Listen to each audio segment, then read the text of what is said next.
कवडी नाही, शाळेला सुट्टीच पडली. मम्मीला मात्र काळजीच पडली. तिच्या चेहराही पडला. ती मला म्हणते, मोठेपणी तुझी बायको पती ऐवजी उचापती म्हणून उचापती. गेल्या सुट्टी पडल्या पडल्या मीच वीज पडलो. डोळे मिटून रुद्राक्ष खेळत होतो ना, रुद्राक्षच महागात पडला.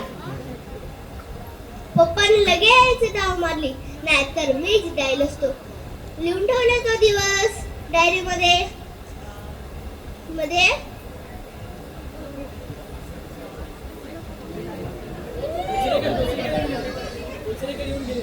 कोचरे कर ते मुख्याध्यापक कर कोचरे.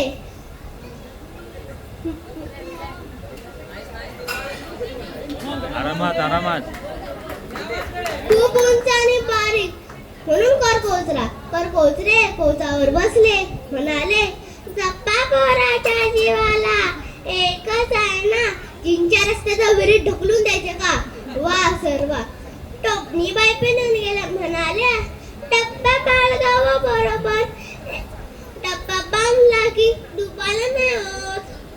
मी म्हणालो, मॅडम मला कुठे माहित होतं मी पडणार आहे.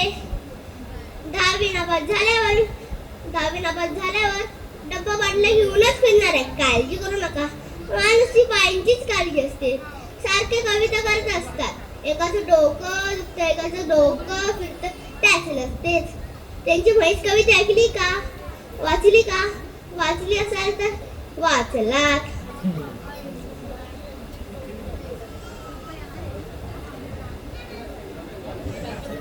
4 पाता संपवली आणि परत पाठवली. सुटले बिचारे. आमची सुटका नाही, आम्हाला वर्गात ऐकायलाच लागते. 2 वेळे ऐकायचं. मेश्वेली छान किती रेडकू, खरवस काऊन गिरकी घेऊन नाचत चिल्ली पाहू. हे खरवसली देखून मीच नर्वस झालो. शेजाऱ्यांच्या रेडकर मावशींना बाळ झालं. चुकून मी छान किती रेडकू कविताचे मनावर किती परिणाम झाले. माझ्या मम्मीवर राष्ट्रभाषेचे भीषण परिणाम झाले. काल एका मैत्रिणीला फोनवर लोणच्याची कृती सांगत होती.